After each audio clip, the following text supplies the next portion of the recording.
বছর নামাজ পড়ি, করতে বলো নয় আল্লাহর কসম, এই যে 40 বছর তুমি নামাজ পড়লা, তোমার নামাজ রাসূলের পদ্ধতিতে হয় না। এই হাদিসগুলো সামনে সপ্তাহ কিংবা আরো 2 সপ্তাহ পরে আলোচনা করতে পারি, কারণ 3 সপ্তাহ সালাত সম্পর্কে আলোচনা হলো, বিরক্ত আসতে পারে, আপনি এখানে বিরক্ত আসতে পারে। যদি হয় সামনে সপ্তাহে সালাত সম্পর্কে আলোচনা করবো, নহলে অন্য বিষয়। তো দান সম্পর্কে কিছু কথা। আবু হুরায়রা রাদিয়াল্লাহু আনহু বলেন, রাসূল সাল্লাল্লাহু আলাইহি সাল্লাম বলেছেন, কাল কিয়ামতের ময়দানে 7 শ্রেণীর মানুষ আল্লাহর আরশের নিচে ছায়া পাবেন। আল্লাহর আরশের নিচে 7 শ্রেণীর মানুষকে ছায়া দেওয়া হবে। আল্লাহর আরশ ব্যতীত কারো কোনো ছায়া থাকবে না, কোনো ভণ্ড পীরের ছায়া থাকবে না। কাল কিয়ামতের ময়দানে সূর্য যখন মাথার উপরে টকবক করবে, সূর্য যখন মাথার উপর তাপ দেবে, কাল কিয়ামতের ময়দানে 7 শ্রেণীর মানুষ আল্লাহর আরশের নিচে ছায়া পাবে। বুখারী মুসলিমের হাদিস। তার মধ্যে হলো আপনার 7 নম্বরটা শুনেন, 1 নম্বর 2 নম্বর বলার সময় নাই। 7 নম্বর হলো ওই ব্যক্তি আল্লাহর আরশের নিচে ছায়া পাবে যে ব্যক্তি দান করে, ডান হাত দিয়ে দান করে, বাম হাত বুঝতে পারে না, ডান হাত দিয়ে দান করে, বাম হাত বুঝতে পারে না ডান হাত কি দান করলো। বুখারী মুসলিমের হাদিস। তার মানে গোপনে যদি আপনি দান করেন, দান করার মাধ্যমে কাল কিয়ামতের ময়দানে আল্লাহ সুবহানাহু ওয়া তাআলা আপনাকে আরশের নিচে ছায়া দান করবেন। আর একটা হাদিস, রাসূল সাল্লাল্লাহু আলাইহি সাল্লাম বলেছেন যে তোমরা একটা খেজুরের অংশ, বিশেষ অংশ দিয়ে হলেও জাহান্নামের আগুন থেকে বাঁচো। তোমরা খেজুরের একটা অংশ দান করে হলেও তোমরা জাহান্নামের আগুন থেকে বাঁচো। ওয়াত্তাকুন নারাল্লাতী ওয়াকুদুহান নাস ওয়াল হিজরা, সূরা আল ইমরানের মধ্যে আছে 131 নম্বর আয়াতের আছে, শেষে আছে। তো এই আয়াতের তাফসীরে এই হাদিসটা আছে, তোমরা জাহান্নাম থেকে বাঁচতে চাইলে তোমরা একটা খেজুরের অংশ বিশেষ দিয়ে হলেও ওই জাহান্নামের আগুন থেকে বাঁচো, দান করো। আর একটা হাদিস, আম্মা জান আয়েশা রাদিয়াল্লাহু আনহা বলেন, রাসূল সাল্লাল্লাহু আলাইহি সাল্লাম বলেছেন, আস-সাদকাতু তারাদ্দুল বালাদ। রাসূল সাল্লাল্লাহু আলাইহি সাল্লাম বলেন, দান সাদকা করলে বালা মুসিবত দূর হয়, দান সাদকা করলে বালা মুসিবত দূর হয়।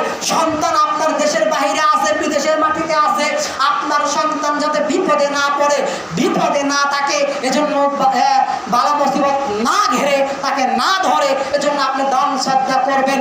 আপনার ফসল জমিতে আছে, হাজার হাজার লাখ লাখ টাকার ফসল, লাখ লাখ টাকার ব্যবসা প্রতিষ্ঠান আপনার আছে, আপনি এক্ষেত্রে দান করবেন। এই দান ক্ষেত্রে, দান সাদকা করার ক্ষেত্রে আপনার বালা মুসিবত আল্লাহ দূর করতে পারে। হাদিস সহিহুল বুখারীর। আরেক হাদিসে আছে যে রাসূল সাল্লাল্লাহু আলাইহি সাল্লাম বলতেছেন, রাসূল সাল্লাল্লাহু আলাইহি এক সাহাবী এসে আল্লাহর নবী সাল্লাল্লাহু আলাইহি সাল্লামকে বলতেছেন, আল্লাহর নবী, আমার আব্বা মরার আগে এই বলেছিল, সেই বলেছিল, এটা করবে সেটা করবে, আমার আব্বা তো কিছু করতে পারলো না, আমার আম্মা তো কিছু করতে পারলো না।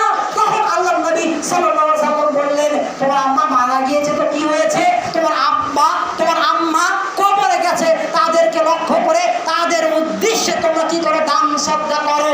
তাহলে দান সাদকা করার মাধ্যমে তোমার আব্বা আম্মা কবরে বসে বসে সওয়াব পাবে। হাদিস সহিহ মুসলিম, মিশকাত, আবু দাউদ, নাসাই, সিলসিলাতুস সহিহা। হাদিসটা আপনারা জানেন, শুনছেন যে মানুষ মরে যাওয়ার পরে 3টা আমল জারি থাকে। 1 সাদকায়ে জারিয়া, ওই যে ওই হাদিস, ইদা মাতাল ইনসান ইনকাতা আনহু আমালুহু ইল্লা মিন সালাসাতিন, ইল্লা মিন সাদাকাতিন জারিয়াতিন আও ইলমিন আও তাফাউ বিহি আও ওয়ালাদিন সালিহিন ইয়াদউ লাহু। 3 মানুষ মারা যাওয়ার পরে 3টা আমল জারি থাকে। 1 হলো সাদকায়ে জারিয়া, আপনার আব্বা আম্মা কবরে গেছে, আত্মীয় স্বজন কবরে গেছে, তাদেরকে লক্ষ্য করে আপনি দান করেন। এই দান সাদকা, এই দান করলে, এই সাদকা করলে তাহলে আপনার আব্বা আম্মা কবরে শুয়ে শুয়ে এর সওয়াব পাবে। মানুষ মারা গেলে আপনারা কি করেন, পোলা প্যাকেট করে মসজিদে নিয়ে আসেন। আর যেদিন পোলা প্যাকেট করে নিয়ে আসেন সেদিন মসজিদে মুসল্লি বেশি হয়। যেই টাকা দিয়ে পোলা আপনি 2000 টাকার পোলা পাক করছেন, 2000 টাকা দিয়ে পোলা প্যাকেট করে মসজিদে নিয়ে আসছেন, ওই 2000 টাকা মসজিদে দান করেন বা কোনো ইয়েতিমখানায় দান করেন, ওই সব পাবে। আপনি হুদাই মানুষকে খাওয়াচ্ছেন, মানুষকে খাওয়ায় কোনো লাভ হবে না। আমরা চাই যে আমাদের খাবার বন্ধ হয়ে যায়, এটা আমরা চাই। আর এক শ্রেণীর হুজুরা আছে, এটা চায় যে খাওয়াটা চালু থাকে।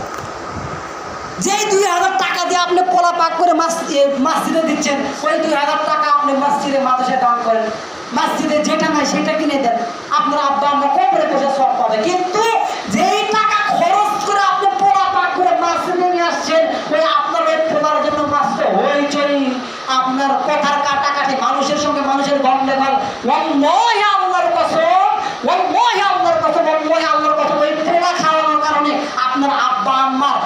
বলছেন হুজুর না হাত তুলে দোয়া করেন রব্বানা যালামনা, এখন আমরা দোয়া করতেছি, একটা লাভ হচ্ছে না। হুদাই বলছেন না হুজুর একটু দোয়া করেন, হুদাই কোনো লাভ নেই, কোনোই লাভ নেই। আপনি আপনার আব্বা আম্মার জন্য আপনি দোয়া করবেন। আপনি যদি বাংলাতেও বলেন আল্লাহ আপনি আমার আব্বা আম্মাকে ক্ষমা করে দেন, ওই দোয়া কবুল হবে। আমার দোয়া কবুল হতেও পারে নাও পারে, কোনো গ্যারান্টি নেই। আজকে দুঃখের বড় বিষয়, আপনার কথা থেকে কথা হইতে আসে, সময় শেষ হয়ে গেছে। আজকে মানুষ তার বাপ মায়ের জন্য দোয়া করে না, বাপ মায়ের জন্য কবরের পাশে গিয়ে দোয়া করে না। আর ওই যে ব্রাজিল আর্জেন্টিনা হেরে গেছে আর জিতেছে, নামাজ পড়ে আর দোয়া করে। অথচ ব্রাজিল আর্জেন্টিনা ওরা ইহুদি খ্রিস্টান, অথচ ভণ্ড মুসলমান বোঝেই না, আপনার সন্তান বোঝে না। কয় 2 রাকাত নামাজ পড়বো ব্রাজিল যদি যেতে, কয় 2 রাকাত নামাজ পড়ে দোয়া করবো আর্জেন্টিনা যদি আপনার বিশ্বকাপে যেতে। নাউজুবিল্লাহ। ফেসবুকে দেখলাম 2 দিন আগে একটা ভিডিও আসছে, দেখলাম লোকজন নামাজ পড়ছে, আর্জেন্টিনার জার্সি গাওয়াতেছে, হাত তুলে দোয়া করতেছে। মানুষ বোঝে না বাঙালি যে কার জন্য দোয়া করে, বাপ মায়ের জন্য। ওই বাঙালি ওর দাদা দাদি আত্মীয় স্বজন কত কবরে গেছে, একদিন বললো না আল্লাহ আমার দাদা দাদিকে ক্ষমা করে দাও, আল্লাহ আমার আব্বা আম্মাকে ক্ষমা করে দাও। হুদাই একজনের জন্য দোয়া করে, এজন্য দান শ্রদ্ধা করেন। রাসূল সাল্লাল্লাহু আলাইহি ওয়াসাল্লাম বলেছেন মান বানা মাসজিদান বানাল্লাহু লাহু বাইতান ফিল জান্নাহ। কেউ যদি তার 1 টাকা হালাল টাকা দিয়ে যদি আপনি মসজিদের একটা কাজ করেন, একটা মসজিদ নির্মাণ করেন, ওই মসজিদ নির্মাণ করার কারণে বানাল্লাহু লাহু বাইতান ফিল জান্নাহ, আল্লাহ আপনার জন্য জান্নাতের মধ্যে একটা ঘর নির্মাণ করবেন। এজন্য দান করেন, মসজিদে দান করেন, মাদ্রাসায় দান করেন, কাউকে খাওয়ায়েন না, কাউকে খাওয়ানোর দরকার নাই। আল্লাহ সুবহানাহু ওয়া তাআলা বোঝার তৌফিক দান করুন।